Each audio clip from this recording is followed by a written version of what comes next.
The live TV, सच सबसे आगे। नमस्कार, आप देख रहे हैं द लाइव टीवी, आपके साथ मैं हूं भुवन शर्मा। दोस्तों, मोदी मैजिक, मोदी की लहर, मोदी का करिश्मा, ये शब्द आप 2014 से सुनते आए। दरअसल इन शब्दों को गढ़ा गया था, इनके नाम पर करोड़ों रुपए के इवेंट से मोदी की छवि को विशाल बनाने की कोशिश की गई थी, बड़ा बनाने की कोशिश की गई थी। लेकिन इन 7 सालों में धीरे धीरे मोदी की सुनामी मोदी की बदनामी में तब्दील हो गई। देश के भीतर ही नहीं बल्कि विदेशों में भी अब इस बदनामी का दायरा दोस्तों और बढ़ गया है। जिन शब्दों का इस्तेमाल मैंने शुरू में किया, मोदी की लहर, मोदी का करिश्मा, मोदी मैजिक, उन शब्दों को दिन रात जपने वाले मोदी के अंध समर्थक ही, अंध भक्त ही अब उन्हें गाली दे रहे हैं जी, उनसे सवाल कर रहे हैं। बिल्कुल चौड़े में ये सवाल पूछा जा रहा है आपको यकीन दिलाने के लिए। मेरे पास ऐसे ही एक मोदी समर्थक का ताज़ा ट्वीट है, ये देखिए। ये है विजय पारीख, देखिए इन्होंने क्या ट्वीट किया है। मैं आपको इसका हिंदी तर्जुमा करके बताता हूं उन्होंने क्या लिखा है। लिखते हैं कि 2,51,000 रुपए का डोनेशन देने के बाद भी मैं अपनी मां को अस्पताल का बेड नहीं दिला पाया। कृपया बताएं कि मुझे कोरोना की तीसरी लहर में बर्थ रिजर्व कराने के लिए कितना और डोनेट करना होगा ताकि मैं अपने परिवार के किसी दूसरे सदस्य को खो ना दूं। उन्होंने पीएम केयर्स में दी गई डोनेशन का स्क्रीनशॉट भी शेयर किया। देखिए सबूत दिखा रहे हैं वो, वही पीएम केयर्स फंड जिसे लेकर मोदी सरकार अब तक कोई हिसाब नहीं दे पाई है, जिसमें आए करोड़ों करोड़ रुपए कहां गए, कहां स्वाहा हो गए, इसका कोई जवाब नहीं है दोस्तों। वो बात अलग है कि एनडीटीवी के पत्रकार रवीश कुमार ने पीएम केयर्स फंड के इस्तेमाल से लगाई गई अस्पतालों में जो वेंटिलेटर्स की मशीनें हैं उनके हालात की भी पोल खोल दी है। देखिए जरा। 20 मई की दिव्य भास्कर और दैनिक भास्कर की यह रिपोर्ट तो प्रधानमंत्री के ऑडिट वाले निर्देश के बाद छपी है। इस रिपोर्ट में सुनील सिंह बघेल ने बताया है कि केंद्र ने राज्यों को जो वेंटिलेटर दिए हैं वो हाफ गए हैं।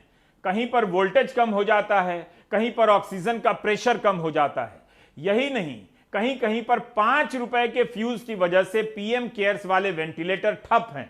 5 रुपए के फ्यूज की वजह से जिन कंपनियों ने वेंटिलेटर की सप्लाई की है वो सॉफ्टवेयर अपडेट करने, रख रखाव और अतिरिक्त कल पुर्जे पहुंचाने में देरी कर रही हैं।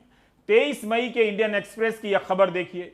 केंद्र सरकार ने पीएम केयर्स फंड के तहत राज्य को वेंटिलेटर दिए जिनका। खैर, विजय पारीख जो कभी मोदी की तारीफ में कसीदे करते नहीं थकते थे अपने ट्विटर पर, आज अपनी मां को खो देने के बाद से ये जान गए हैं कि किसी की अंधभक्ति करना अपनी और अपनों की जान को मुसीबत में डालने के बराबर होता है। अगर ये हिसाब पहले मांगना शुरू कर देते तो शायद देश की आज ये स्थिति, ये हालत ना होती दोस्तों। विजय पारीख के कुछ ट्वीट मैं आपको दिखाता हूं, 2010 से ट्विटर पर हैं। इन ट्वीट्स में मोदी की अंधभक्ति में कैसे कैसे वो उनका समर्थन करते रहे हैं ये देखिए। नोटबंदी के दौरान उन्होंने क्या ट्वीट किया समर्थन में, लिखा कि पीएम मोदी का काले धन पर यह सर्जिकल स्ट्राइक है। एक ट्वीट में उन्होंने लिखा कि अमेरिका के पूर्व राष्ट्रपति ट्रंप को पीएम मोदी से उन्होंने प्रेरित बता दिया। ट्रंप मोदी से प्रेरित हैं, अब की बार ट्रंप सरकार। अच्छे दिन आने का जिक्र भी उन्होंने एक बार अपने ट्वीट में किया था। विजय पारीख का एक ट्वीट पढ़ लीजिए। मूडीज जो कि फाइनेंशियल रेटिंग एजेंसी है, मूडीज ने मोदी की सराहना की। 14 साल के बाद आए अच्छे दिन। एक ट्वीट में साहब ने राहुल गांधी के मंदिर जाने के पीछे का कारण नरेंद्र मोदी को बता दिया।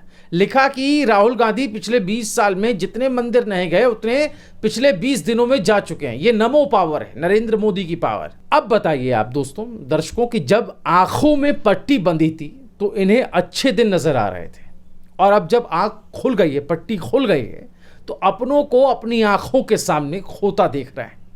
यही आज की सच्चाई है, बहुत कड़वी है, जिसे जितना जल्दी दूसरे अंधभक्त समझ जाएं, देख लें, उतना बेहतर है। नहीं तो देश किस बर्बादी के रास्ते पर आगे बढ़ रहा है ये तो हम आप सब बखूबी देख रहे हैं। बहरहाल, विजय पारीख अकेले नहीं है दोस्तों जिनकी अब आंखें खुली हैं। इनसे मिलिए, ये हैं नीलू। ट्विटर पर तो ये नाम है इनका। अब जरा इनके ये ट्वीट देखिए जो 2014 में किए गए थे। ये लिख रही हैं कि हम आपको पीएम पद की शपथ लेते हुए देखने के लिए मर रहे हैं, और आज जब साहब को पीएम बने 7 साल हो गए तो साहब ने इस सब अंधभक्तों की इच्छा एक तरह से पूरी कर दी। वाकई अब लोग मर ही तो रहे हैं, और देश के मरघट में बदल जाने वाले इस माहौल को देखते हुए इस अंधभक्त की भी आंखें खुल गई। और अभी 2 दिन पहले मैडम ने एक ट्वीट किया है। क्या लिखा है ट्वीट में, आइए आपको दिखाते हैं।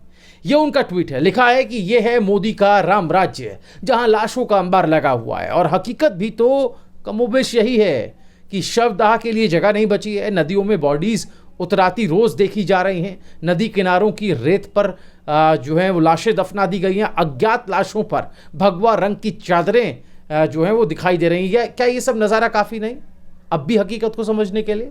इस हकीकत को जब देश के अखबारों के साथ साथ विदेशी मीडिया ने ड्रोन कैमरों की नज़र से दिखाना शुरू किया, तो पहले से ही बदनामी झेल रही सरकार अब अपनी इमेज को बचाने के लिए कफन तक नुचवा दे रही है। कफन नोचा जा रहा है दोस्तों, जिससे ड्रोन कैमरों में दफन लाशों के निशान ना दिख सकें। जो हिंदुओं का अंतिम संस्कार तक बिगाड़ने पर आमादा हैं, आपको लगता है वो हिंदुओं की रक्षा कर पाएंगे? खैर, फिर से लौटते हैं उसी बात पर कि आखिर उन लोगों का क्या हो रहा है जो मोदी के अंधभक्त या कहें कि अंध समर्थक थे, दिन रात मोदी चालीसा जपते थे। आज वो लोग किस हाल में हैं, इसके दो ताज़ा उदाहरण तो हमने आपको वीडियो की शुरुआत में ही दिखा दिए, बता दिए। अब आते हैं उस व्यक्ति पर जो मोदी के बेहद बेहद करीबी माने जाते हैं। यहां तक कि चुनाव में जब वो नॉमिनेशन भरने जा रहे थे तो उनके प्रस्तावक तक वो बने थे, जिनकी छवि एक भारतीय शास्त्रीय गायक की है। पद्म विभूषण से वो सम्मानित हैं, छन्नू लाल मिश्रा। इनकी बड़ी बेटी संगीता मिश्रा की कोरोना से मौत हो गई, पहले पत्नी फिर बड़ी बेटी। मौत के बाद भी किस कदर लूट मची है योगी राज पे, मोदी के संसदीय क्षेत्र में, कि उनके प्रस्तावक से उनकी बड़ी बेटी के शव को देखने के लिए, उसका चेहरा दिखाने के लिए अस्पताल ने 25,000 रुपए मांग लिए। क्योंकि ये मोदी के प्रस्तावक के साथ हुआ था तो ये एक बड़ा मामला बन गया, इस पर जांच भी बैठ गई। लेकिन इस बात से जरा आप सोचिए और अंदाजा लगाइए कि आम लोगों का हाल यहां पर क्या होगा और उसकी क्या ही सुनवाई होगी। बहरहाल, छन्नू लाल मिश्रा के साथ जो हुआ उसके लिए बाकायदा जांच कमेटी गठित की गई और अब खबर आ रही है कि इसकी जांच में अस्पताल को क्लीन चिट दे दी गई है। अब यही न्याय है क्या योगी सरकार का? बाकी सब कुछ हम कहें एक तरह से भगवान भरोसे इस सूबे में चल रहा है और लगातार हम आपको ऐसे उदाहरण दिखा रहे हैं जो मोदी के समर्थक, मोदी के प्रस्तावक, मोदी के करीबी रहे लोगों के साथ हुआ है। और अब ये लोग जो हैं मुखर होकर के सामने आ रहे हैं, बता रहे हैं कि उनके साथ क्या अन्याय हो रहा है। और सिर्फ बता नहीं रहे हैं बल्कि सीधा हाकिम से ही सवाल कर रहे हैं, पूछ रहे हैं कि वो लोग जो लगातार उनके साथ खड़े रहे, वो लोग जो उनके हाँ में हाँ मिलाते रहे, वो लोग जो लगातार तन मन धन से भी जो है वो सहयोग करते रहे, पीएम केयर्स फंड में उन्होंने लाखों रुपए दिए, वो रुपए आखिर कहाँ जा रहे हैं? आखिर उन लोगों, उनके अपने लोगों के लिए वो काम क्यों नहीं आ रहे?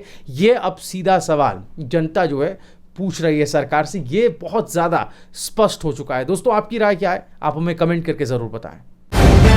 द लाइव टीवी, सच सबसे आगे।